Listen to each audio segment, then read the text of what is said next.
Alors, la fameuse I, le son I versus E en anglais. Alors déjà, le I, ce son-là, ça va souvent être écrit avec 2 E, comme dans le mot sheet, ok, qui veut dire drap.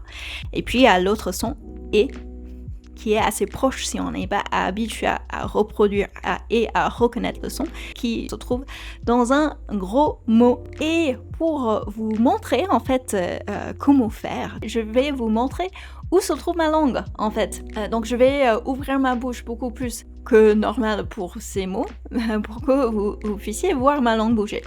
Donc déjà la langue va être pour le I, le son EE dans sheet, drap. La langue va être plus tendue et donc plus vers le haut. Donc là, ça va faire I, d'accord? Et donc, je vais refaire ce son-là et puis passer en E, l'autre son.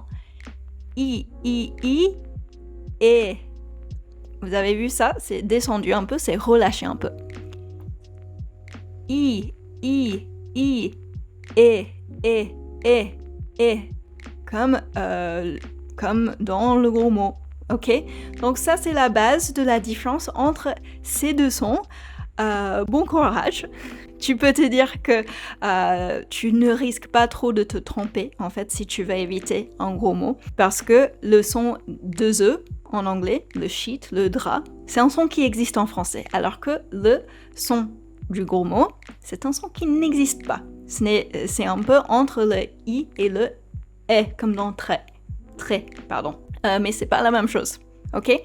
Bon courage! Si tu as peur de ne pas être compris ou de ne pas comprendre, c'est sûrement que le fait de travailler ta prononciation, ça va beaucoup t'aider.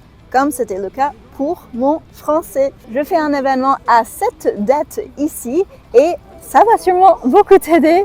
J'espère te voir là-bas. Il faut cliquer dans le lien dans ma bio pour participer.